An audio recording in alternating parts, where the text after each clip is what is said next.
Daqui a pouquinho ela já inicia. Muito bem, 1h30, gravação iniciada. Muito boa tarde a todos. Nós continuamos naqueles slides do Schultz, né, que tem separável, homogênea, fator integrante, substituição, enfim, tantas formas de se resolver uma equação diferencial de primeira ordem. Hoje nós vamos focar nas aplicações. A primeira aplicação aqui que nos salta é dessa apresentação que vocês estão vendo. Eu tenho uma mistura salina, onde já entra aqui água misturada com sal e sai, naturalmente, água misturada com sal também. Contudo, eu tinha aqui inicialmente uma concentração, né, uma quantidade de sal, que é 0, 200 gramas de sal, 1 quilograma de sal, aqui dentro, né?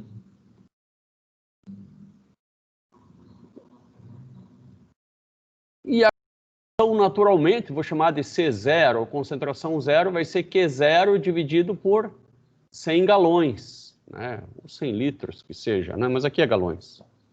Essa é uma concentração inicial. A concentração que entra é 1/4 de libra por galão. A concentração que sai é a mesma concentração que está aqui dentro, né? Vamos supor, para fins de modelagem, que assim que essa água cai aqui dentro, isso é tão bem misturado, né, que quase que instantaneamente tudo fica com uma concentração Q.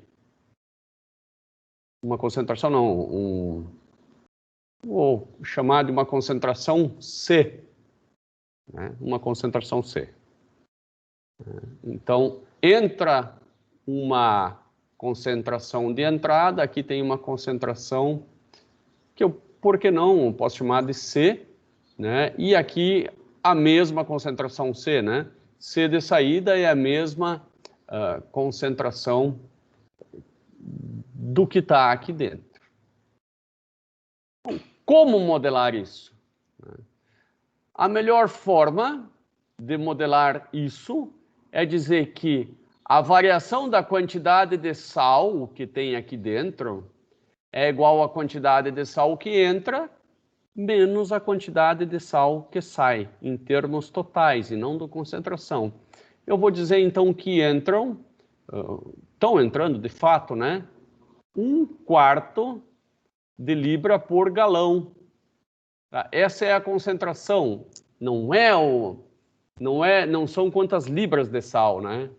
Então, que tal eu multiplicar isso aqui pela quantidade de galões pela vazão que entra, né? Por exemplo, se entrassem 2 galões por minuto, 2 galões por minuto, né? Corta galão por galão, eu sei que estão entrando meio libra de sal por minuto.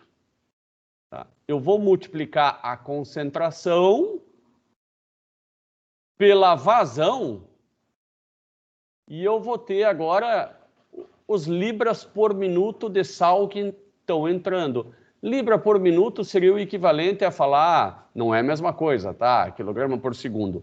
Eu vou até verificar junto com vocês a equivalência de libra por minuto para quilograma por segundo aqui. 1 libra é a unidade de massa, né? Por minuto. Aqui não foi reconhecido como unidade.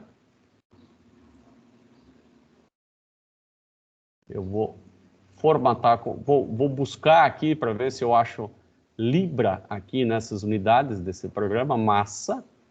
Olha aqui, ó, libra, tem libra sim, ó. Libra. E agora vou inserir uma unidade aqui com a unidade de tempo. tempo, minuto. Então, 1 libra por minuto. Tá? Essa é a taxa de entrada de sal. Vou chamar isso aqui de sal in. Tá? Taxa de entrada de sal. Vou colocar o igual logo aqui depois. Isso aí é a mesma coisa que 0,0, ou seja, é igual a 8 gramas por segundo. Só para vocês verem que essas unidades aqui, elas tem como converter, tá? Estamos só trabalhando com unidades inglesas.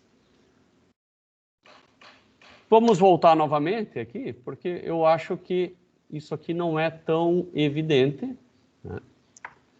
Então, eu tenho uma vazão de entrada de uma água já misturada com sal. Eu quero saber quanto de massa de sal entra por unidade de tempo. Então, vamos supor... Bom, deixa R, né? Entra R galões por minuto de água misturada com sal. Mas eu sei que cada galão, né? Cada galão tem 1/4 de libra de massa. Agora eu multiplico isso, né? E eu vou descobrir que eu tenho R sobre 4 libras de sal por minuto entrando, tá? Então, tá entrando R sobre 4 libras de sal por minuto. Libra, unidade de massa. Aqui está saindo a uma taxa que eu também vou chamar, está saindo a uma taxa Q out, né? Q out. Essa é a taxa de saída. Está entrando a uma taxa Q in, né? Que eu já calculei, e está saindo a uma taxa Q out. Tá, isso me parece muito óbvio, né? E se aqui está entrando, vamos supor, vamos trabalhar com números, que é mais fácil. Se ali está entrando, vamos supor, 2 libras de sal por minuto. Isso é uma suposição, né? E vamos supor que aqui está saindo 1 libra de sal por minuto. Em um determinado instante. O que está acontecendo? O sal está sendo acumulado aqui. Está ficando mais concentrado aqui. Se tivesse saindo 2 libras de sal por minuto também, não muda a concentração. Se tivesse saindo 12 libras de sal por minuto, eu estou tirando mais sal daqui do que colocando. Então, eu ia estar diminuindo a concentração de sal. Bom, como eu não sei, né, eu continuo deixando que out, né, e eu sei a razão de entrada, né? Basta eu dar o valor da vazão que eu sei o quanto que entra. Bom, falou. O que isso quer dizer? Quer dizer que a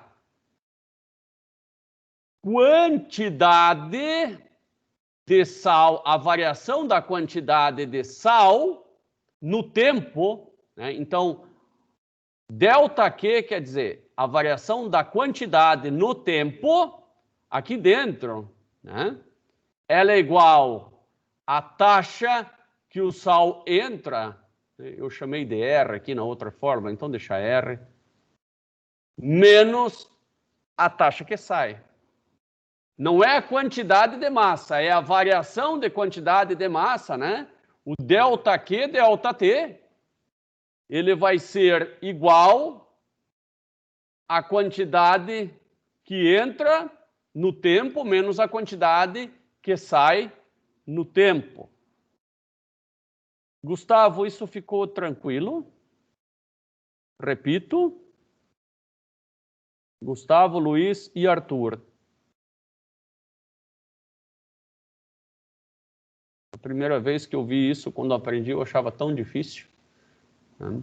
Então, a variação de quantidade de massa no tempo né? Então, esse dq dt são quantos libras por minuto que varia a quantidade de massa aqui dentro. É igual a taxa que entra menos a taxa que sai. A taxa que entra nós já calculamos, é R sobre 4. Nós não calculamos a taxa que sai, né? Mesmo porque eu estava louco só para deixar um R out aqui, né? O exercício disse que a taxa, a vazão que sai, é igual à vazão que entra. Não que a concentração é a mesma. Ele disse que entra a concentração de 1/4. E sai a que concentração? Sai a concentração que está aqui dentro misturada, né? O melhor, sai a concentração que está ali misturada, ou seja, a quantidade de sal dividido por 100 galões. Essa é a concentração que sai. A concentração que entra é fixa, foi dada, você fornece, mas a concentração que sai você não sabe. É simplesmente a quantidade de sal que tem ali dividido pela quantidade de litros. Isso não me parece tão simples, eu vou repetir. Eu jogo água salgada aqui numa determinada concentração e numa determinada vazão. A água sai na mesma vazão, só que com outra concentração. Qual seria essa concentração? É a quantidade de sal que tem aqui dentro, dividido por 100 galões. Qual que é a quantidade de sal que tem aqui dentro? Só que. Bom, como é que varia a quantidade de sal no tempo aqui dentro? Bom, a taxa que entra menos a taxa que sai. Pronto, está aqui, ó. Bom, e como é que eu sei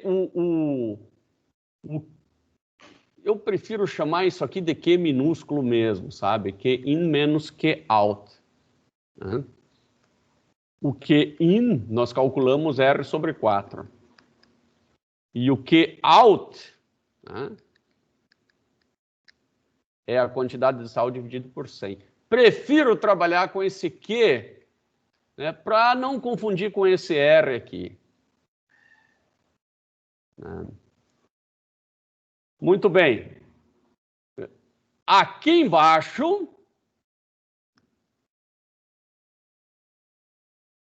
olha como foi bom usar esse Q. Porque o que é o Q-in? O Q-in é R sobre 4. O que é o Q-out? É Q sobre 100. Foi muito melhor ter... né? Foi muito melhor ter feito assim, né? Bom, a concentração é Q sobre 100. O Q-out, né? Tomar um cuidado, o Q-out, ele não é bem Q sobre 100, né? O Q-out é igual à vazão de saída, que é R galões por minuto, né, vezes Q sobre 100, que é a concentração, libra por galão. Corta esse com esse, daí você vai ter R vezes Q dividido por 100, libra por minuto, que é esse Q-out aqui. Muito bem. Esta aqui é uma equação diferencial ordinária, né? Ela não é malvada, ela depende apenas do tempo, por isso que ela é ordinária. Esse R, esse Q, né? O R é constante, o Q é um Q de T, né? Este Q é a quantidade de sal que tem ali dentro, que depende do tempo. E é esta equação que nós queremos resolver, né? Para resolvê-la, nós só vamos fazer um rearranjo e deixá-la nessa forma aqui padrão. Além da EDO, Na forma padrão, nós precisamos de uma condição inicial. Tá? Foi dito que a concentração inicial era Q0. Né? Talvez fosse melhor se fosse dado o número, mas enfim. Também foi deixado R como vazão. Né? Vamos resolver assim. É isto aqui que nós temos que resolver. A partir de agora é matemática, é cálculo 4. Copiei novamente a mesma equação e a mesma condição inicial. E eu penso, como resolver isso aqui? Não é separável, não consigo jogar tudo que é T para um lado, tudo que é Q para o outro. Né? Chego na belíssima ideia de resolver por fator integrante de novo. Né? Dá uma olhadinha se isso ali não é... Vamos escrever da forma que fique mais fácil. Se não é Q' mais R sobre 100Q igual a R sobre 4, né? Agora eu vou multiplicar por μ dos dois lados, né? E daí vou chegar naquela linda conclusão. μQ' mais μ'Q igual a R sobre 4. Vezes, agora aqui eu vou ter que colocar vezes μ também, né? Bom. Chego à conclusão que isto aí vai ser possível, né? Vou colocar, multiplicar aqui, ó, vezes μ e vezes μ. Vai ser verdadeiro quando μR sobre 100 igual a μ'. Então, quando μ' é igual a μ vezes R sobre 100. Daí você pega esse μ, tira ele daqui e coloca para cá. E aí você continua resolvendo ele numa boa, né? E você vai descobrir o que, né, a função que, derivando L e dividindo pela função da R sobre 100, é essa daqui, ó. É essa daqui. Né? Deriva essa função aqui. Vai dar R sobre 100 vezes E na RT sobre 100. Não faz nada nela, deixa ela E na RT sobre 100. Agora corta e corta, deu RT sobre 100. Ok, é isso aqui mesmo. μ, que é o fator integrante, é isso dali. Agora, eu resolvo essa equação diferencial pelo método do fator integrante e chego, né, vocês podem olhar agora isso com mais calma, né? E eu chego nessa solução. Q dt é igual a tudo isso daqui, né, com o Czinho ali.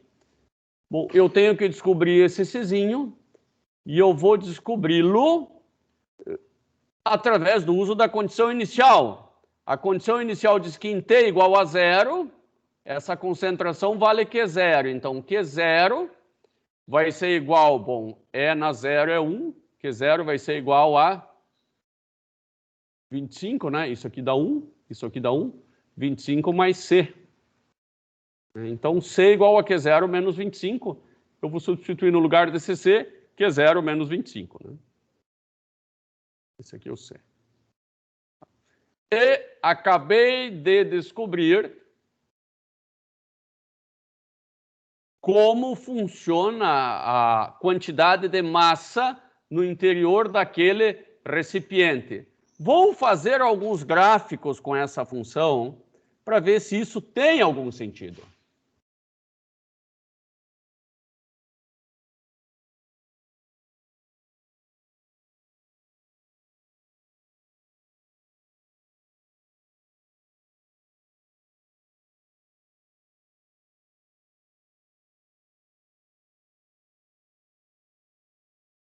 Vamos fazer aqui 25. Eu vou considerar que Q0 igual a 0, tá? Menos 25 vezes E.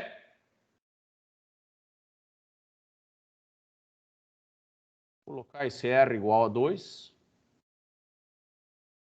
A menos 2 vezes T sobre 100.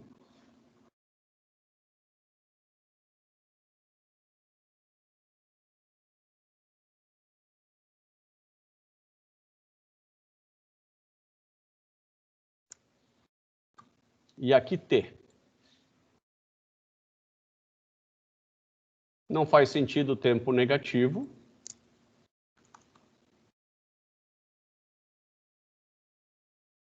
Eu vou ter que fazer ou mais tempo, ou eu aumento essa taxa. Vou aumentar um pouquinho essa taxa. Vou aumentar um pouquinho mais essa taxa. Não precisa aumentar tanto. Bom, deixa assim. Eu percebo aqui ó, que a quantidade de massa era 0, porque eu assim disse que era 0. E ela foi aumentando até 25 libras. Tá? E se a quantidade inicial fosse 50? Bom, vamos fazer o gráfico para uma quantidade inicial que dobrasse. Daí, isso aqui vai ficar muito parecido. A única coisa é que vai ficar 50 menos 25 vai dar 25, então aqui vai dar mais 25. Então, se eu começasse com 50 libras de sal, devagarinho ela ia cair também para 25. E por que cai para 25? Por conta da concentração de sal.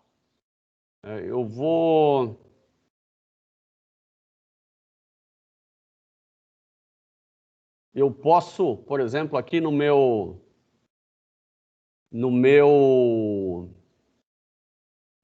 problema, mudar isso aqui ó, de 1/4 para outro valor, né?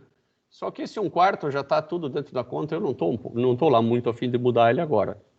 Tá? Mas vocês concordam que 100 dividido por 4 dá 25, né? E essa é a tendência de ficar essa mistura aqui. Você manda, né? 1/4 de libra por sal. Poxa vida, né? Uma hora vai ficar aqui de 1/4 de libra por galão na concentração. Não tem como, né? É o que nós acabamos de ver nesse gráfico. No fim, a concentração vai ficar 25, porque 25 dividido por 100 dá o 1/4. Né? Não importa a condição inicial. Então, nós encontramos a solução. Né? Poderíamos ter feito campo vetorial também, não vamos fazer agora. Pede-se qual que é a concentração num tempo igual ao infinito. Nós já descobrimos, né, que é 25 lá no gráfico. Mas eu posso aplicar o limite aqui, né? Quando t tende ao infinito. Quando t tende ao infinito, isso aqui ó, vai ficar n menos infinito, isso aqui tudo vai tender a 0. Né? Então, tudo isso aqui morre, vai dar 25. Depois, aqui é uma questão de álgebra básica. Se for dado R igual a 3, o Q0 igual a 50, né? 2 vezes o Q limite que nós calculamos lá. Depois de quanto tempo o Q dt vai ser 2%, né? Da quantidade limite. Poxa vida, aí você só põe lá, né? QDT igual a 25 mais Q0 menos 25 é na menos RT. Né? O Q0 é 2 vezes, que é o 50 que nós colocamos ali. Eu quero saber a 2% de QL. Né? Bom, quanto que é 2% de QL? QL é 25. Quanto que é 2% de 25? 0,5. Então, você vai estar aqui, ó, a 2% dos 25. Bom, vamos fazer 2% de 25? Só para ver se dá meio mesmo. Né? 2 dividido por 100 vezes 25. Olha ali, ó, meio. Né? Então, eu quero saber em que tempo eu vou estar a 2% da quantidade limite. Bom, você vai fazer as contas aqui, né? Aplicar logaritmo e tal, você vai ver que depois de 130 minutos você vai chegar nessa situação. questão de álgebra, né? Aqui, o que eu quero que vocês saibam bem, né? Aquilo que eu expliquei bem pausadamente aqui no início, vocês têm que saber fazer o modelo e necessariamente saber aplicar o fator integrante para resolver. É isso que é fundamental. O resto é mais do que fundamental, já tinham que estar sabendo. Aqui eu tenho o gráfico, né, com a concentração iniciando em 50, né, e naturalmente ela vai caindo até 25. Usei a equação que está ali na parte superior, essa equação aqui, ó. Bom, o R é igual ao valor que está no slide anterior, não sei se é 2 ou 3, 3, né? O R é igual a 3. E o campo vetorial, que são todas essas inclinações que estão aí colocadas.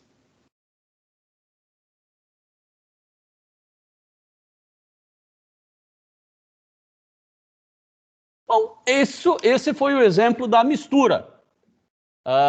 Agora aqui o Bevilacqua pediu, não sei quanto tempo, pode repetir o Q-out. Bevilacqua, explico mais uma vez ali essa parte dessa modelagem?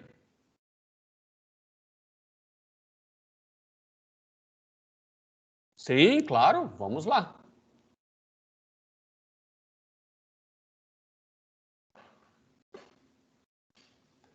Então, eu tenho uma taxa de entrada, né? Eu já vou colocar esse R como 3, vai ficar mais fácil, né?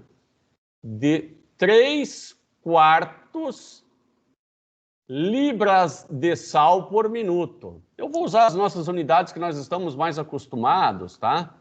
Porque a unidade aqui, de fato, ela não vai interferir por enquanto. Então, imagine que esteja entrando aqui 3/4 de quilogramas de sal por segundo. E aqui eu tenho saindo, eu não faço ideia, que out quilogramas de sal por segundo.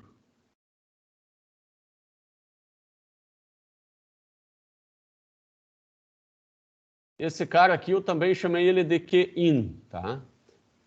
O que é que está ficando aqui com o passar do tempo? Bom, eu sei que a variação de massa de sal no tempo, aqui dentro, é igual à quantidade de massa que entra no tempo, menos a quantidade de massa que sai no tempo. A variação da quantidade de massa no tempo é igual a 3/4, né? Não só 3/4, a gente considerou aqui o R igual a 1, né? Então vamos colocar 3/4 de R, tá? 3/4 de R. O R a gente já colocou 3, esqueça, só 3/4. A gente já colocou o R igual a 3. Então é 3/4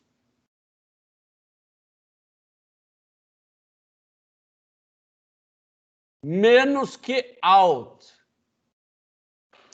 O Q-out é a quantidade de massa por segundo que sai.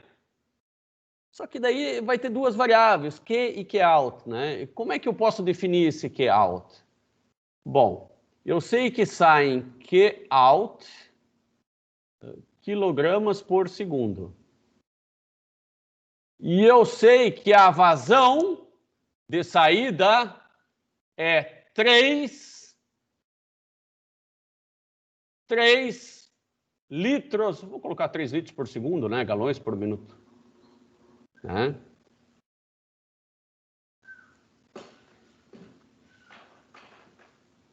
Como é que eu vou fazer uma relação aqui? Bom, vamos lá. Na entrada, eu fiz 1/4 de quilograma por litro, que era a concentração, né? Essa é a concentração, vezes a taxa da água misturada, que era 3 litros por segundo. Pronto, eu achei 3/4 de quilogramas por segundo.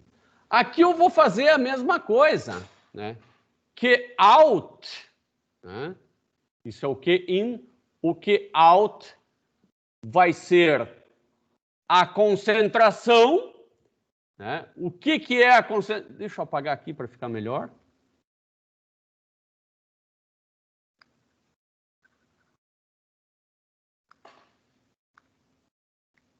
O Q out também vai ser a concentração de saída. Qual que é a concentração de saída? É o Q dividido por 100. É a quantidade de sal que está aqui no meio dividido pelos 100 litros. Né? É o Q quilogramas dividido pelos 100 litros. Vezes a vazão de saída, que é de 3 litros por segundo. Agora corta litro com litro. Né? O Q out é Q vezes 3 dividido por 100. Né? Q vezes 3 dividido por 100. E aqui era 3/4. Então, o que entra menos o que sai. Eu já vou mudar agora isso aqui, ó, de R para Q, para ficar mais fácil. Né? Q in, Q out.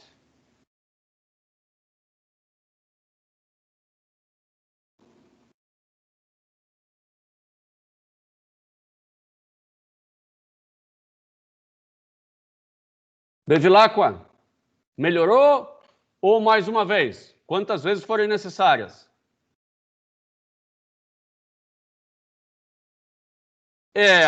No começo sim, tá? Mas isso vai ser a engenharia sempre. A gente vai ter que... Agora, a gente vai ter que unir o cálculo, a física e montar um modelo. Nós vamos mudar para dinheiro aqui, ó. Acho que vai ser mais fácil quando envolve dinheiro. Imagine aqui que eu tenho a seguinte situação. Eu coloco um dinheiro na conta.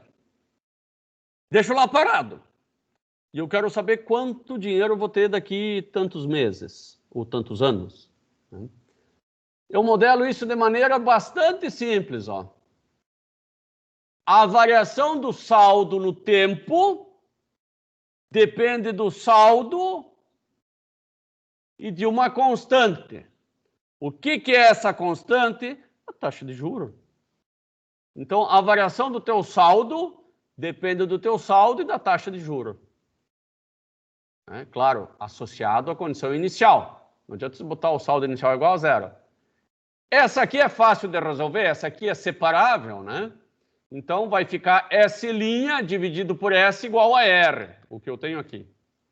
E a solução é o que nós já conhecemos, né? É uma constante vezes E na RT.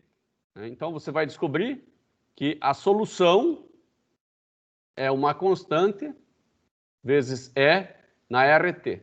E quanto que vale essa constante? Aí que entra a condição inicial. Eu digo que no tempo igual a 0, eu tenho um saldo inicial. Bom, no tempo igual a 0, isso aqui é 1. Né? No caso, a constante igual é S0.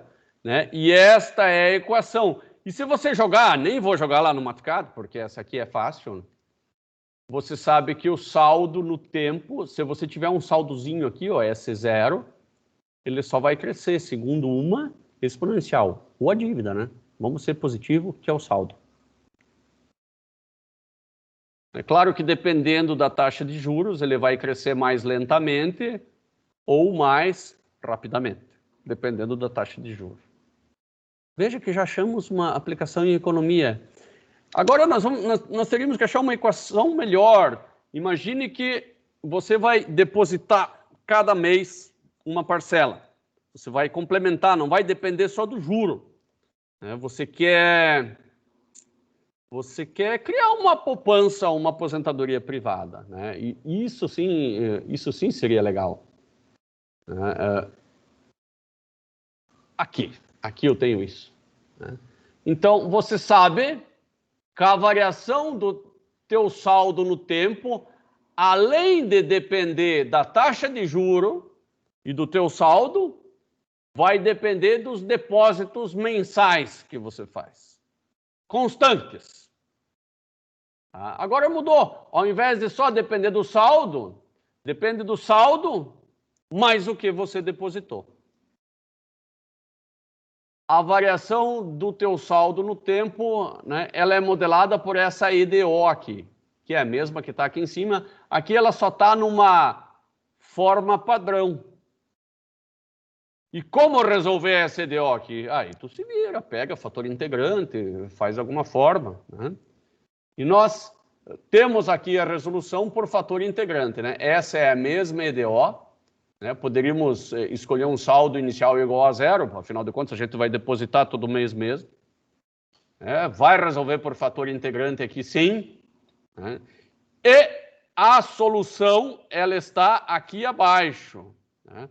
O saldo no tempo é a mesma coisa que antes, mais um pedaço, né? Esse pedaço, ele é a contribuição dos teus depósitos, K. Agora sim começou a ficar interessante e eu vou fazer um gráfico.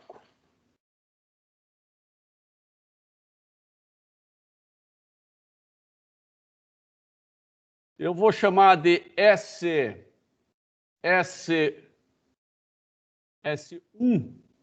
dt, essa primeira parcela aqui.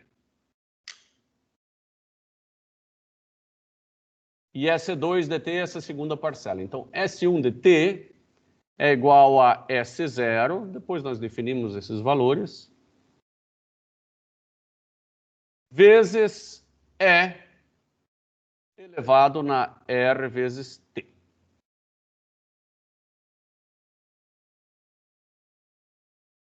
Essa taxa R é fixa. O S2 dt é igual a K dividido por R vezes E elevado na R vezes T menos 1. Menos 1 para baixo.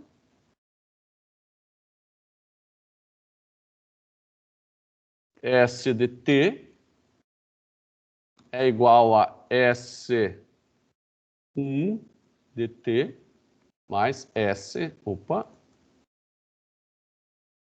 mais S2 dt.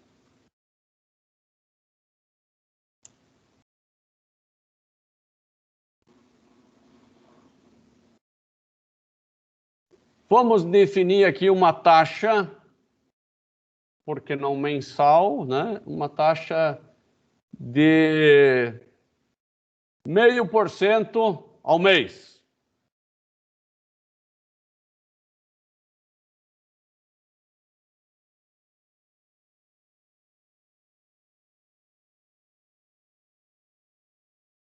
Vamos definir um saldo inicial de R$1.000. Esse K aqui, ele está achando que é a constante de Planck, esse danado, né? Mas ele já vai mudar assim que eu escrever K lá em cima.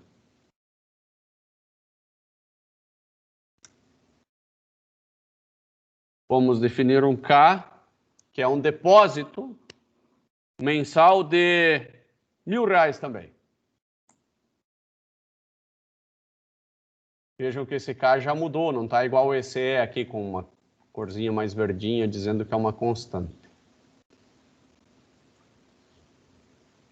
Agora vamos aos gráficos. O gráfico é em função do tempo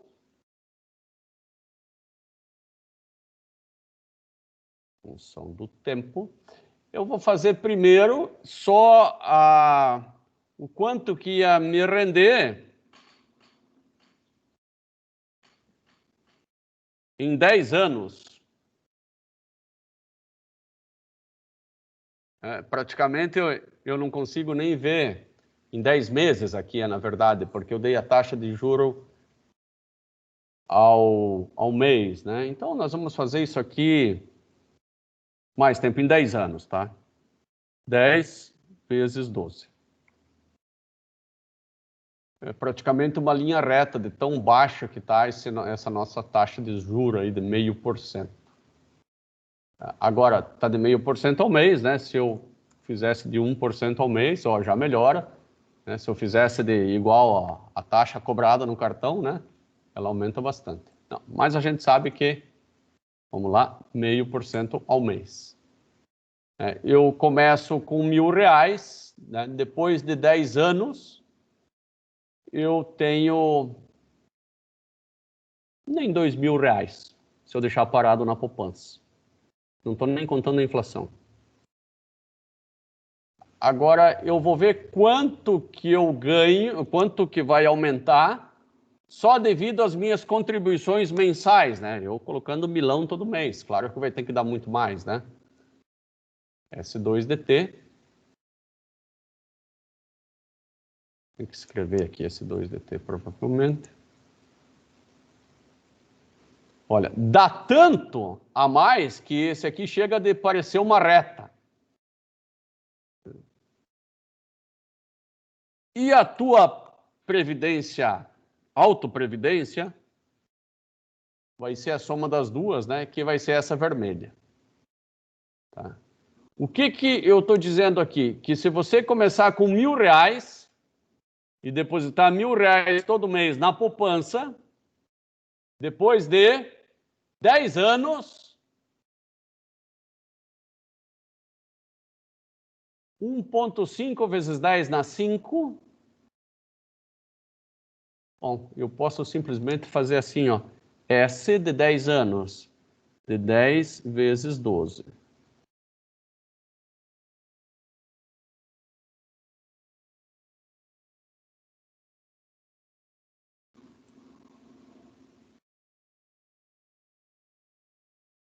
Você vai ter R$166 mil. Não, 166 milhões também não pode, né? R$166 mil, isso aqui é uma vírgula. R$166 mil. Só para ver se a gente não deu nenhuma bola fora, vamos fazer assim, ó, 10 anos, vezes 12 meses, vezes 1.000. Se eu só guardasse debaixo do colchão, eu ia ter, deixar em formato de engenharia ali também, R$120 mil.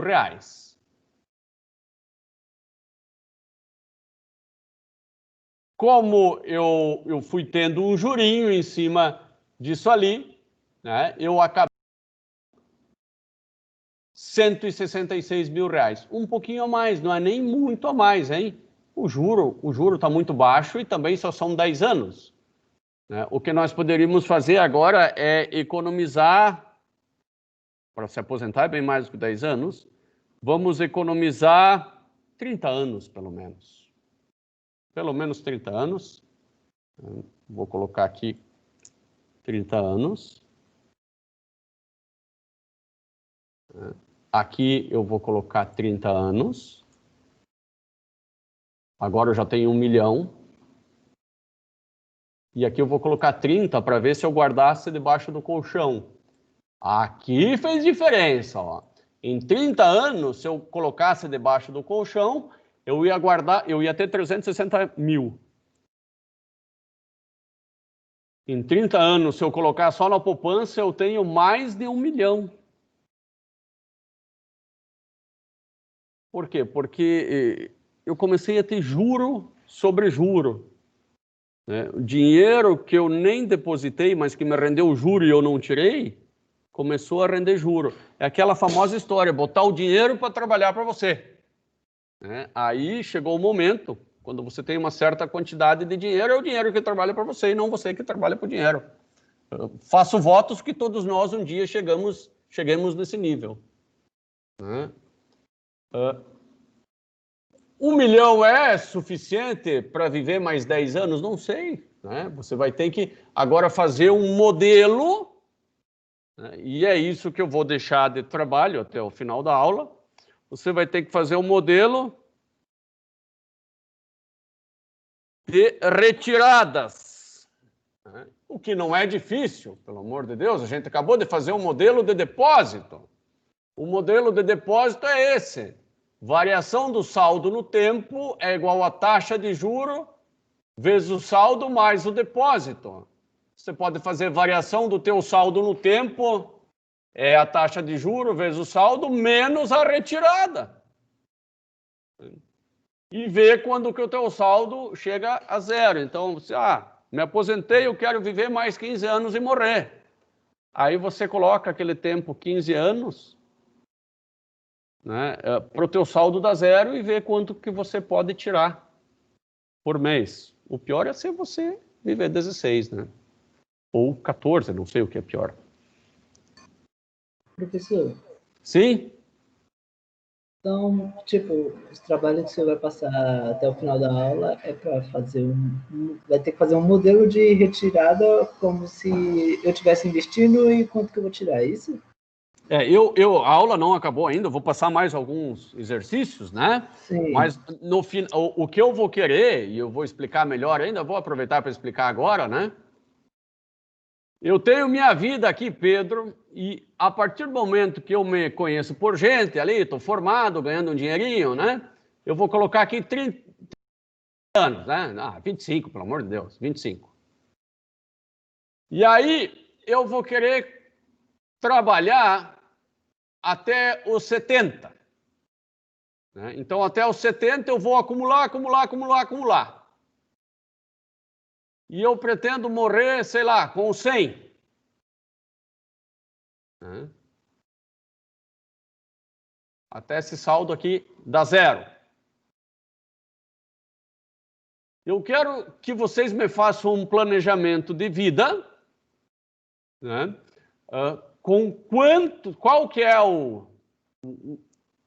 que vocês vão depositar, quanto que vocês vão depositar, quanto que vocês vão retirar, né, para um modelo razoável de vida. Vamos supor que você queira, né, já vamos colocar aqui, você, depois de velhinho ali e tal, não vai ter lá tanto gasto, não tem filho e tal, mas tem médico, tem um monte de coisa. Vamos supor que você queira viver com 8 mil reais por mês. Então, eu quero saber quanto que eu tenho que depositar dos 25 aos 70 ou aos 80, vocês vão escolher essas datas, para que eu possa, quando tiver aposentado, tirar 8 mil por mês para viver até os 100 anos. Pedro, o Guilherme ficou tranquilo? Sim, ficou mais claro. Basicamente, nós vamos usar, né, essa equação aqui, pro K positivo e pro K negativo. Todo mundo vai começar sem saldo nenhum. Todo mundo vai começar com S0 igual a zero. Pelo menos aqui, né?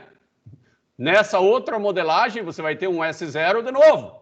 Né? Só que aqui o S0 vai ter que ser alto. O S0 vai ser igual ao saldo final dessa modelagem. São dois modelos. Um modelo para acumular e um modelo para gastar.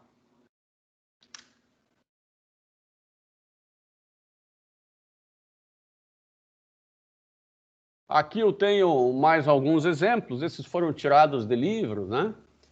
Então, aos 25 anos, né, o cidadão faz investimentos de R$2.000 com uma taxa de 8% ao ano. Né? O que vai acontecer com 65 anos?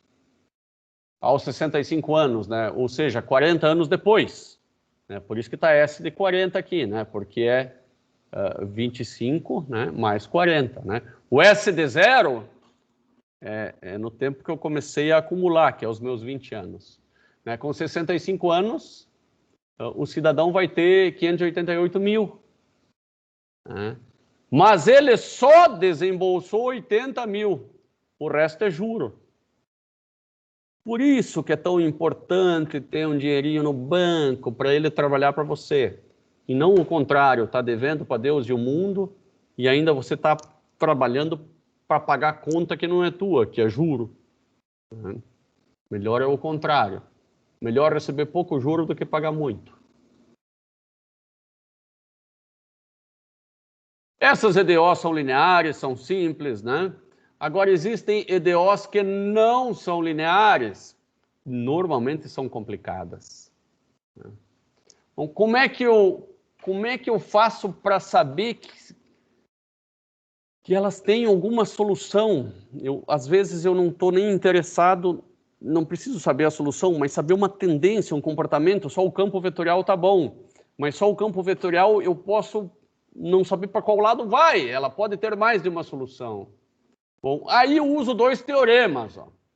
Esse teorema 2.4.1 e o teorema 2.4.2.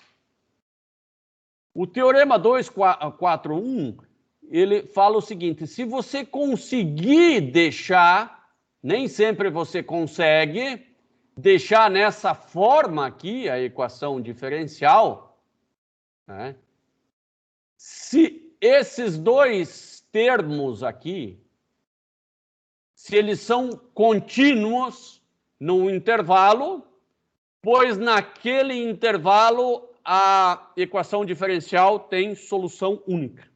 Né? Então, você não pode ter esse P de t igual a 1 sobre t e querer a solução no intervalo de menos 1 a 1. Ela não é contínua no intervalo de menos 1 a 1. Mas no intervalo de 1 a 2 é contínua. Então, vai ter uma solução e vai ser única. Agora, nem sempre você consegue escrever a equação diferencial nessa forma. Mas nessa você sempre consegue. Você faz o seguinte. Derivada igual a todo o resto. Tá? E a esse todo o resto, você vai chamar de função do tempo e de y. Né? Claro que é do tempo e de y do t. E essa solução ela vai ser única somente se a função e a derivada da função em relação a y também existirem nesse intervalo. Tá? Antes, né, era só esses dois polinômios serem contínuos. Agora, o prejuízo de ficar mais fácil de isolar é que a função e a derivada da função tem que ser contínuas desse intervalo. Também não é difícil de entender. Né? É importantíssimo que ela tenha uma única solução. Né? Por exemplo, nós temos essa equação diferencial aqui, ó. Ela pode ser escrita na forma y' mais py, né, que é 2 sobre ty, igual a 4t² sobre t, ou 4t, simplesmente. Aí eu forneço a condição inicial, eu digo que no t igual a 1 ela vale 1. Bom, em torno do t igual a 1 ela tem solução, só não pode chegar no t igual a 0.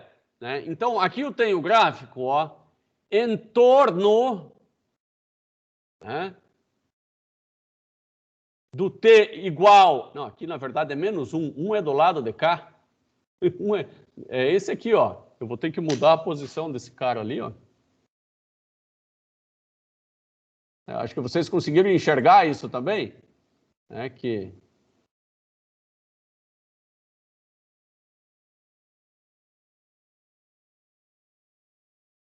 tá aqui, sobe. É aqui, ó.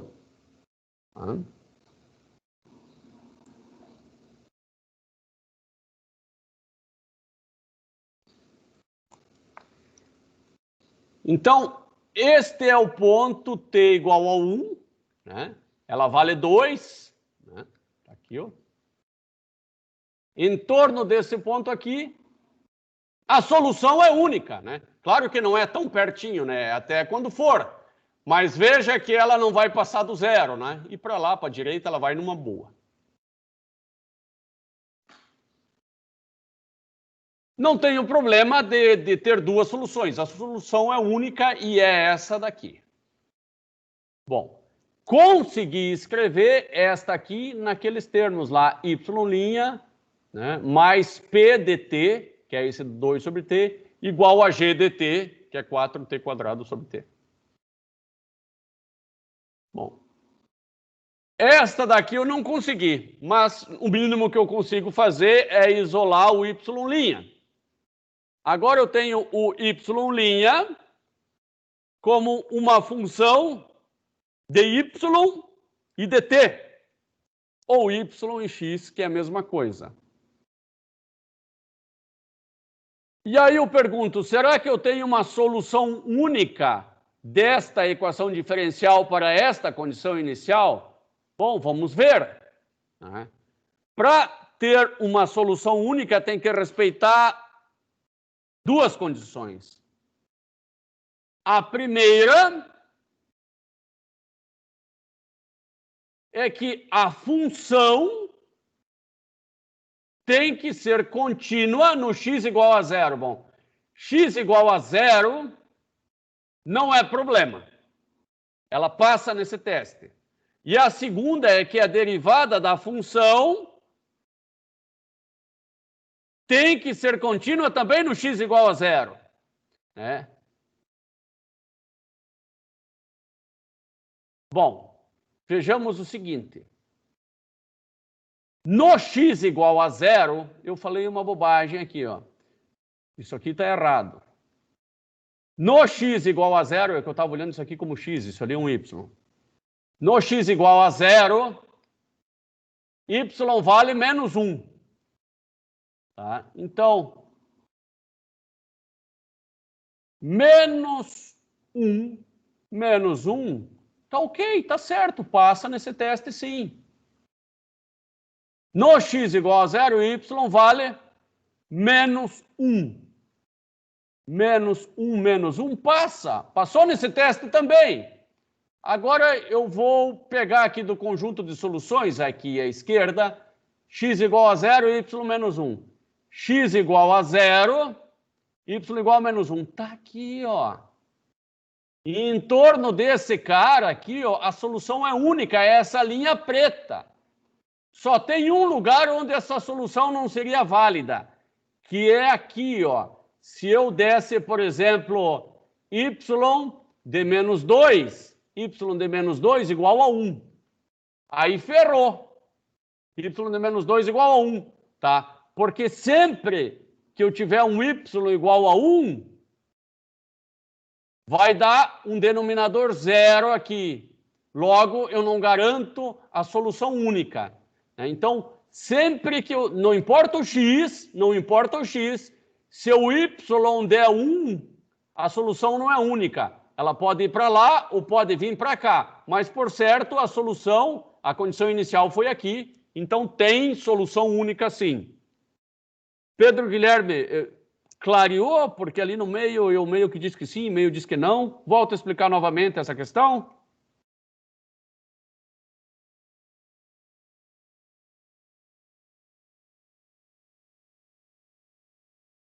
Tranquilo? Tá.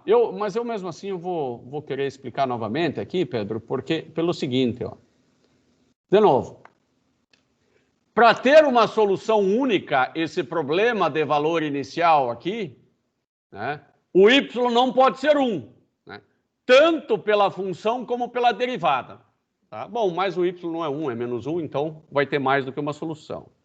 Né? No outro caso aqui, né, os polinômios, né, porque eu vou reescrever isso aqui, y' mais 2 sobre t, y mais 4t quadrado sobre t, né? Esses polinômios aqui tem que ser de tal forma que o denominador não seja zero. Só isso. É só fugir dessas descontinuidades que não tem problema.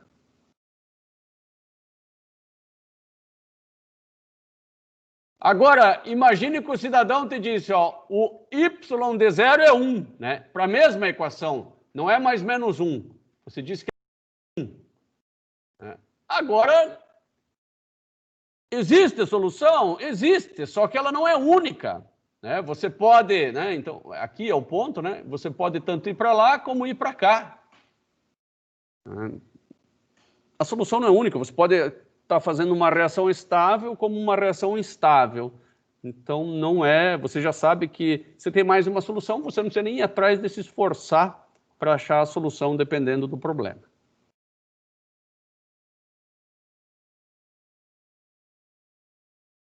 Vamos ver ainda hoje as equações diferenciais mais simples que existem de primeira ordem. São as equações autônomas.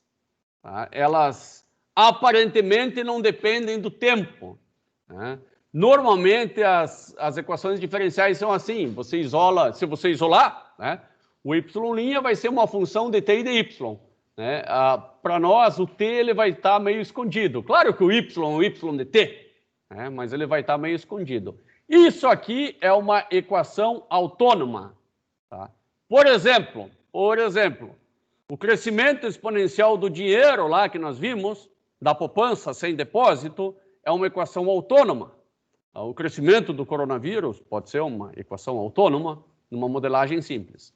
A solução de uma equação autônoma para o crescimento exponencial é isso aqui. Tá? Veja bem, a variação do crescimento no tempo depende de uma taxa e do crescimento. Se você... Né, não tem t aqui, tem implícito, né? Porque é y de t e y de t. Né? Onde você vai ter y' sobre y igual a r, e você sabe que a solução disso aqui é uma constante vezes e na RT. Campo vetorial e as várias soluções, dependendo de cada condição inicial.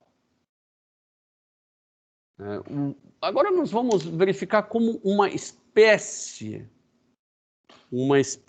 ela aumenta.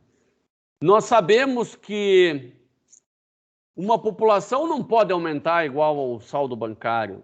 Chega uma hora que a população é tão grande que ela não cresce mais pela falta de alimento, por exemplo. Isso acontece com bactérias, com vírus, com pessoas.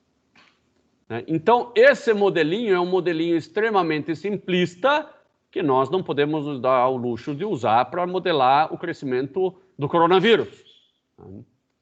Nós vamos ter que usar uma taxa aqui que não seja constante. Essa taxa vai ser variável. Tá? Vai ser variável de tal forma, né, que quando o y for pequenininho, o r vai ser grande. Quando o y chegar num limite, né, a população não cresce mais. E quando o y for muito grande, vão morrer de fome. O R vai ser até negativo. Vai ter mais morte do que nascimento. Nada melhor do que isso, do que essa equação de reta aqui, ó. Uma equação de reta assim, tipo, a taxa de crescimento em função da população pode ser uma taxa de crescimento padrão, né? Que multiplica 1 menos y. Né? Então, quanto maior a população, né? 1 menos y até vou colocar sobre um limite aqui, ó. Por quê? Quanto maior a população, menor vai ser essa taxa de crescimento. Ela é dada por essa reta, né? Então, aqui eu posso dizer que eu tenho uma população limite de 10, né? Uma taxa de crescimento até...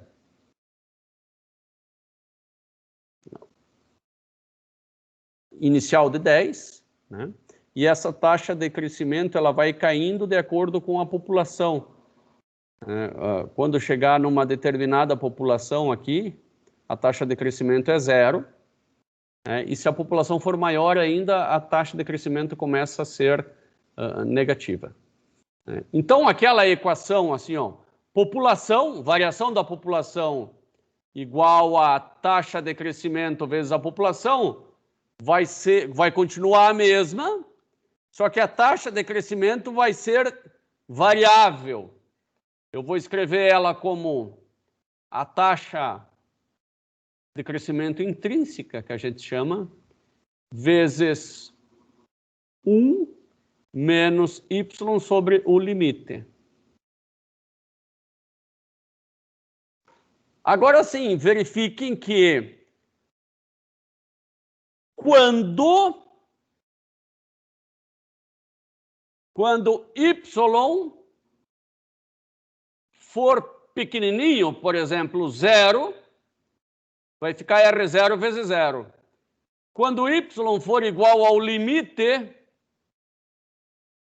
tudo isso aqui vai dar 0 e a variação da população vai dar 0, porque 0 vezes qualquer coisa é 0.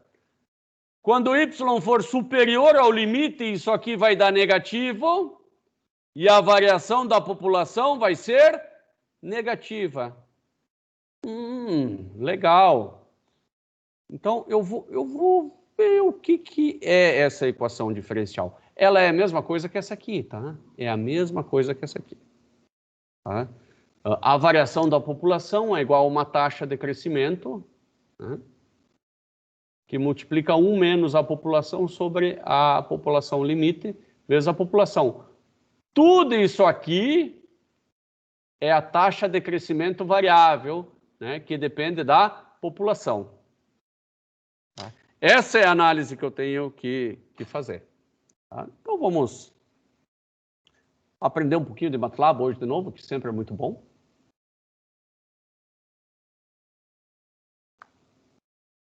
Year-vars, CLC.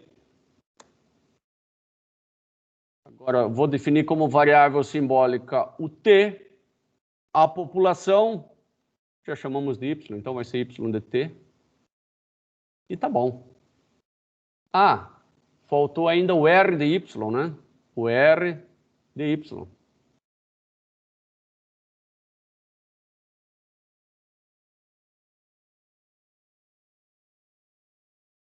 A variação da população, que eu vou chamar de dy,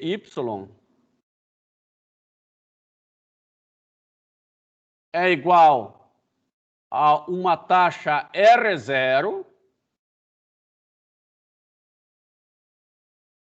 vezes 1 menos y dividido pelo limite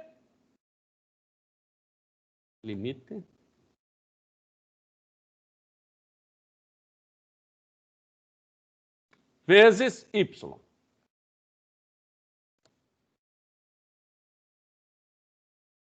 R0, eu vou colocar 1, depois a gente vai mudar esses valores, né? A gente até pode fazer o seguinte, para ficar bem didático, vamos inserir um controle aqui, ó. R0 vai sempre ter uma taxa positiva, claro, entre, vou colocar 0,5, não, coloca entre 1, máximo 10, e o passo é de 1 em 1. Depois que já mudou, tá bom, isso aí. Daí eu vou mudar esse valor assim, fazendo assim, né? Isso é bem legal. Bom, não é só R0, eu tenho que definir L. L também vai ser igual, vou colocar isso aqui.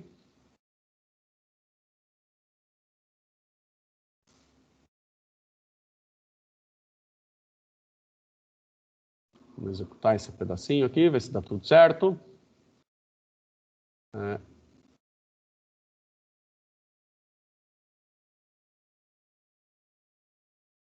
R0, y de t, L, y. Ele está xingando por algum motivo, já vamos descobrir o que é. Essa linha aqui. Tá, aqui eu simplesmente vou chamar de D, tá? Senão eu teria que ter colocado dy lá em cima, mas eu também posso colocar aqui D.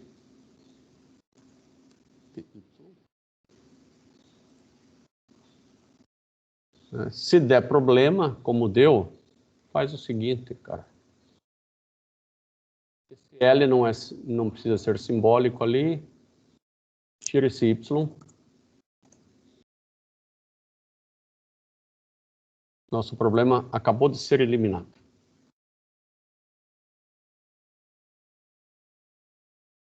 Eu vou fazer o campo de vetores agora. Primeiro eu vou chamar de defunc, MATLAB function. Agora eu estou ensinando uma nutelagem para vocês. Se você não gosta de escrever aquele negócio do arroba, você prefere fazer assim, ó. Ele fez o arroba aqui automático para nós agora, né? Só usando esse comando MATLAB function.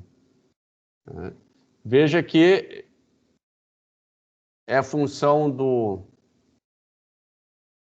tempo, né?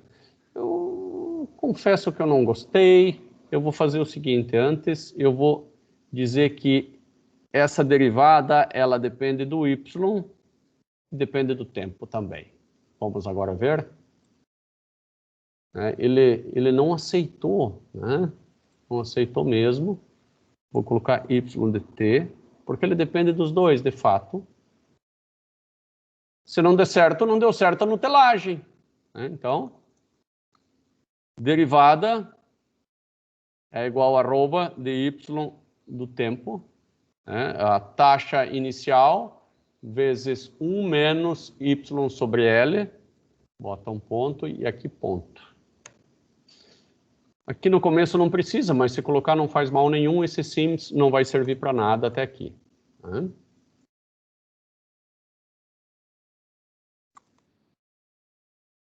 Agora vem a minha grade de pontos de tempo e de população que eu vou trabalhar.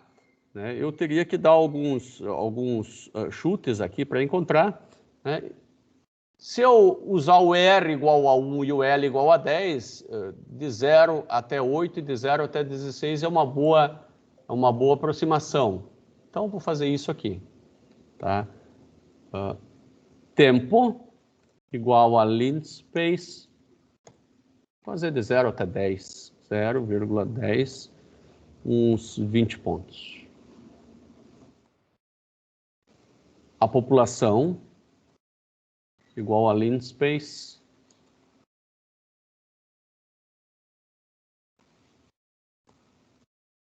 de 0 até 20, né? Estava 16, vou deixar 20 pontos também.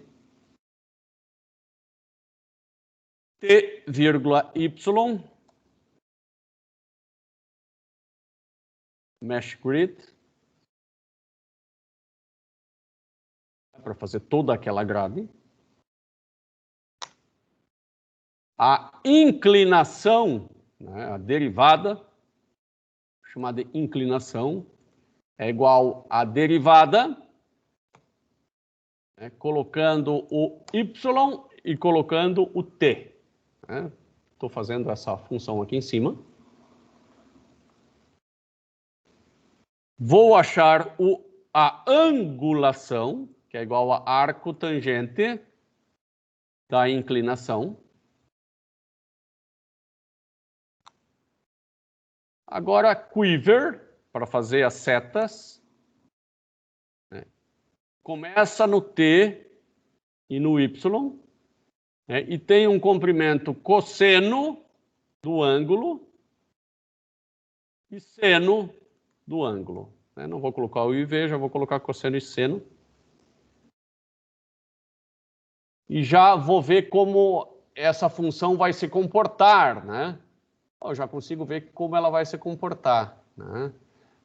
Talvez eu não vá até 10, é muito longe. Eu vou colocar aqui até 16, como estava no outro, 16.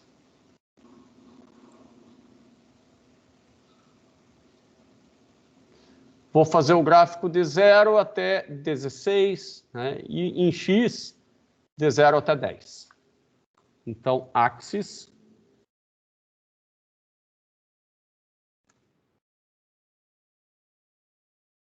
Primeiro em X, de 0 até 10, depois em Y, de 0 até 16. Né? Poderia usar o axis tight também, mas aqui eu já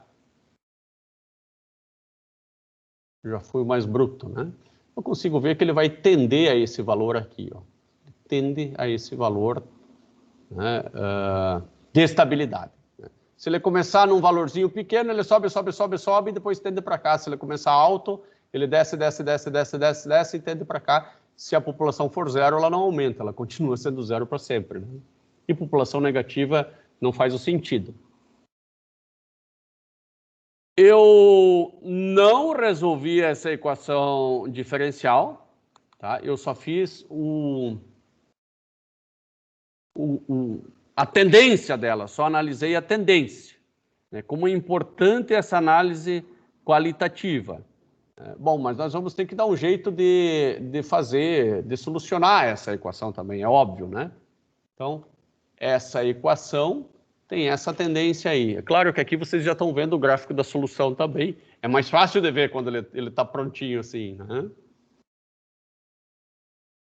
O limite é 10, o R é 1. Nós podemos também colocar esses valores lá. Né? Vamos fazer isso?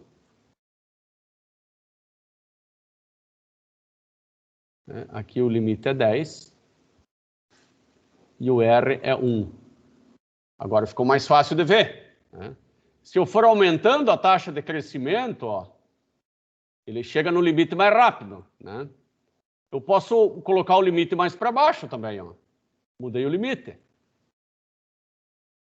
É bem legal, assim, com essa taxa de crescimento menor, ficou melhor para enxergar. Né?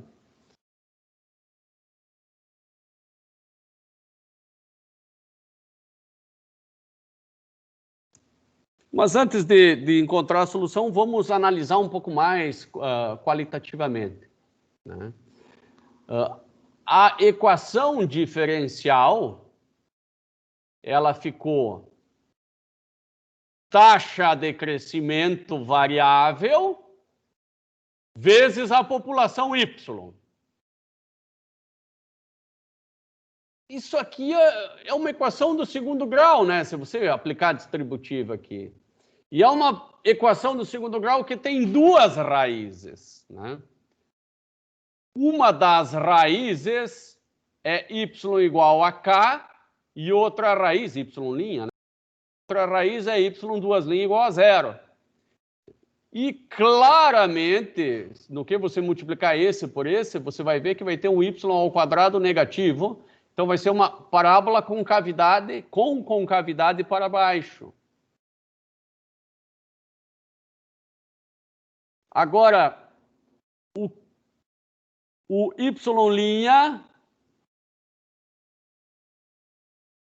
igual a zero está aqui, que é essa raiz, né? Y duas linhas. O y' igual a k está aqui. E aqui está a parábola com concavidade para baixo. Neste ponto do meio aqui, tá? É onde a derivada da derivada é zero, né? Porque este gráfico é o gráfico de y', é o gráfico da parábola, que é o gráfico disso aqui. Aqui eu tenho y duas linhas igual a zero, ou seja, uma mudança de concavidade. Então é natural você imaginar, né, veja, derivada positiva. Agora eu estou vendo só a derivada, né? A derivada aqui sempre cresce, ó. Em todo esse intervalo cresce. Só que aqui cresce côncavo, porque a derivada da derivada é positiva, e aqui cresce convexo, porque a derivada é negativa. Dá para até olhar por aqui, ó.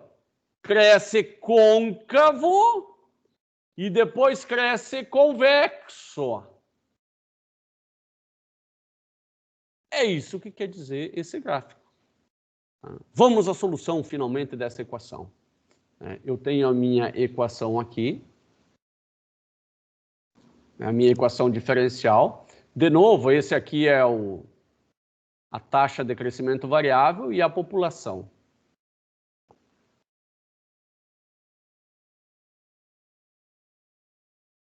Vou passar o dt para lá multiplicando. Tá? Então vai ficar assim, ó.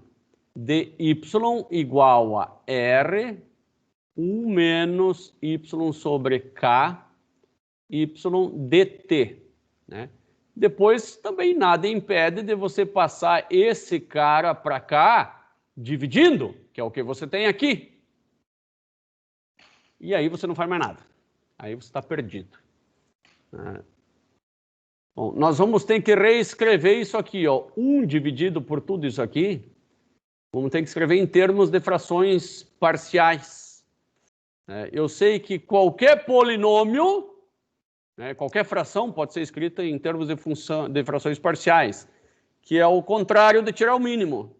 Então, você diz que tudo isso dali é igual a A dividido pelo primeiro sujeito aqui, né? Mais B vezes o segundo sujeito. E aí você vai descobrir A e B. Como? Você vai ter que tirar o mínimo, né? Vai ter que tirar o mínimo.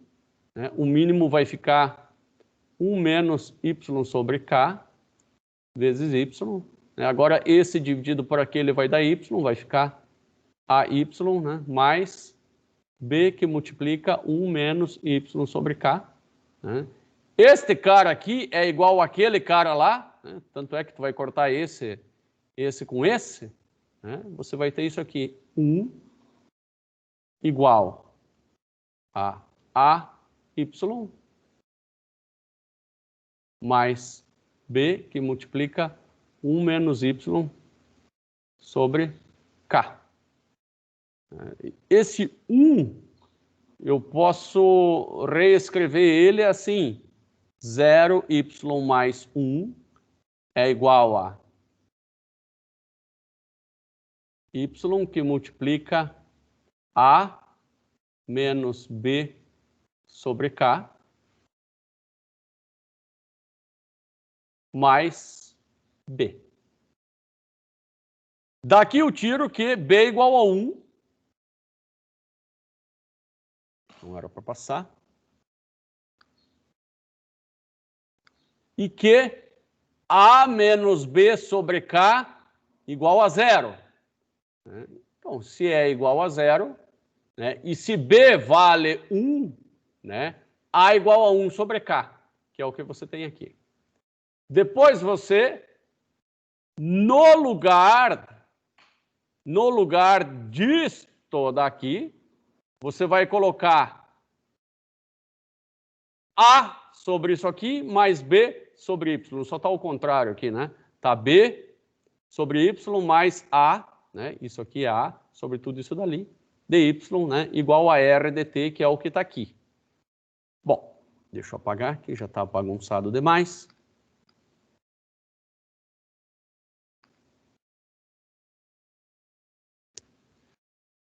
Agora sim, você pode fazer a integral dos dois lados.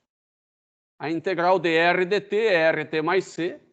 A integral de 1 sobre y, nós sabemos que é ln de y, da tabela lá de derivadas.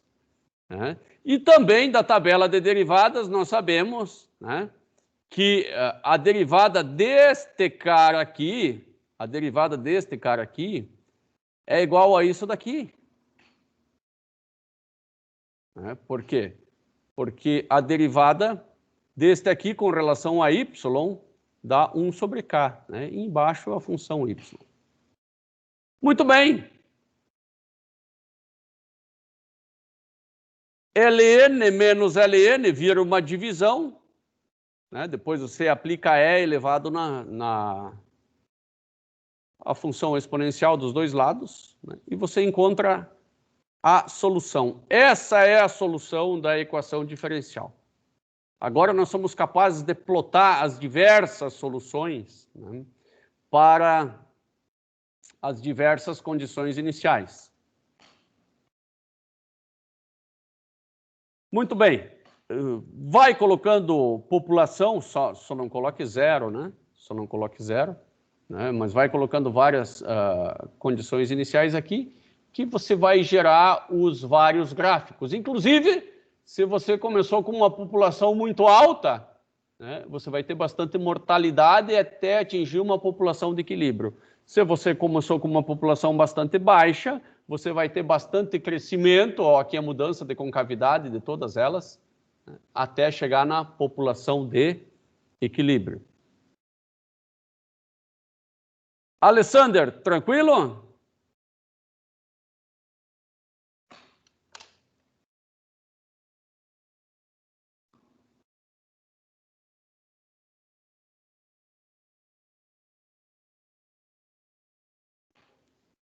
Bom, aqui eu dei o zoom muito tarde na janela do MATLAB, né? Mas nós vamos ainda... Ah, faltou a constante C. Que boa pergunta, que boa pergunta. Né?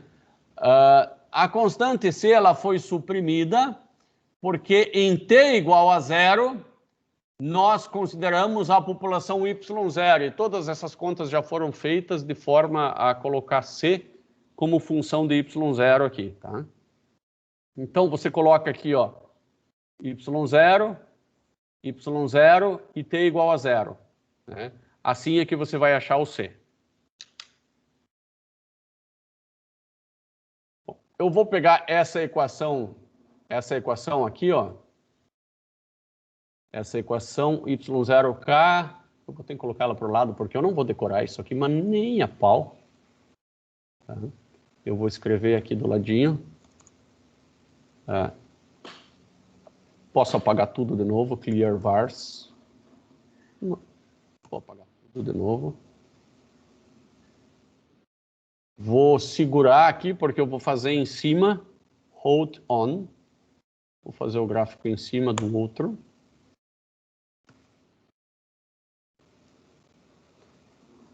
Vou definir um tempo de novo de 0 até 10, parecido com esse aqui. Ó. Mas como eu apaguei as variáveis, eu vou chamar de t minúsculo mesmo.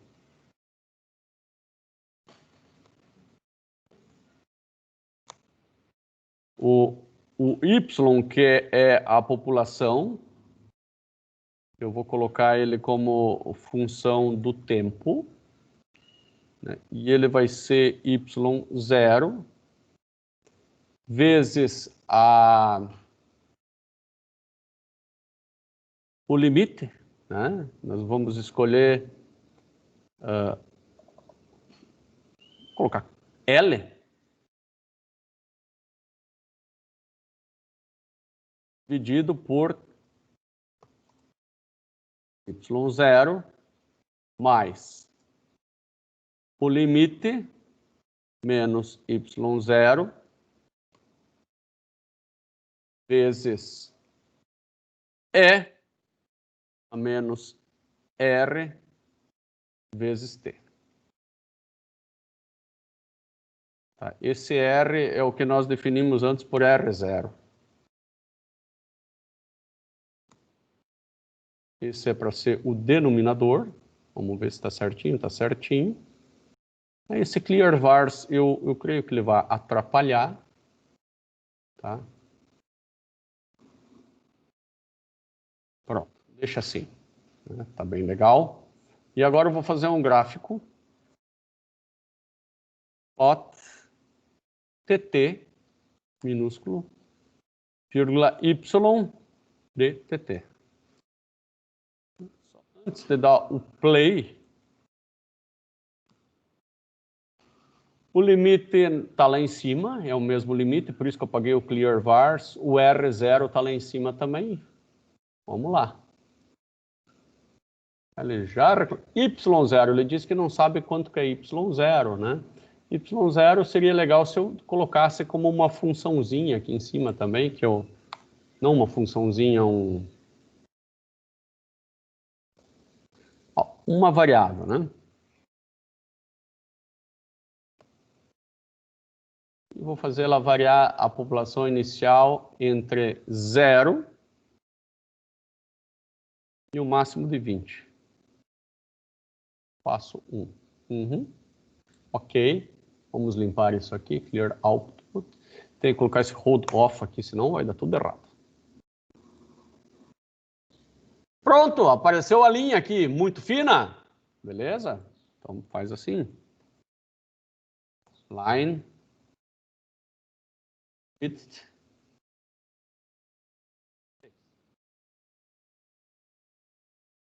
Agora ela já ficou um pouco mais grossa. Né? E você pode ir mudando a população inicial. Coloca bastante gente. Olha, vai lá de cima, vem para cá. né? Ah, e se eu colocasse certinho 10, que é a população limite?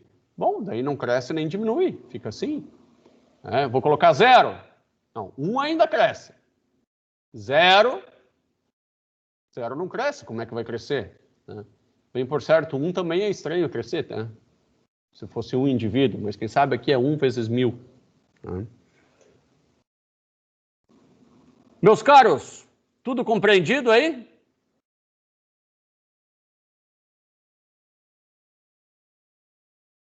É bom. Bom, eu vou deixar isso aqui gravado, depois vocês fazem esse programa. Não vou mandar o programa. Bom, fica o nosso combinado. Eu vou explicar bem o que eu quero lá no plano de previdência privada, né? E vou deixar aqui gravado o que eu quero de novo, tá? Para que não fique confusão nenhuma. Ó, vamos lá.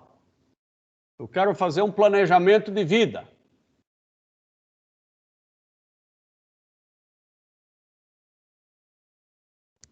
O planejamento de vida vai começar aos 25 anos. Eu quero economizar dinheiro para depois dos 80 aos 110, né? Eu não ter mais nada, mas eu quero fazer saques aqui de R$8.000 mensais. A minha pergunta é, quanto que eu vou ter, né? Aqui eu estou sacando, quanto que eu vou ter que colocar aqui? 1.000 por mês? 1.000 por mês? Depende da taxa de juros, obviamente. Mas aí, essa taxa de juros, você faça lá um botãozinho variável no MATLAB também, né? Para fazer várias simulações. Tá? Meus caros, está tudo gravado. Onde está estabelecendo o tempo ali no MATLAB? Ah, tá. Vamos lá, Alexander, antes de dizer tchau, né? O tempo está estabelecido aqui, ó, de 0 até 10, né? Eu poderia fazer de 0 até 2, até 5, mas eu fiz até onde eu consigo, até onde o gráfico, né, dá essa estabilizada, né? Se eu escolhesse de 0 até 1, por exemplo, o gráfico também seria feito. Mas olha, claro que aqui eu vou ter que colocar até 1 também, né? Mas olha aqui, ó, eu não consigo ver nada, né? Isso aqui, Alessandro, é um sofrimento, cara. Não é assim, sair, fazer e dar bonitinho, tá? O cara tem que fazer vários, vai tentando até chegar num gráfico bonito. Bom, agora foco na previdência privada no planejamento de vida, tá? Qualquer coisa vocês vão me perguntando, né? Um abração aí a todos e até mais. Tchau, tchau.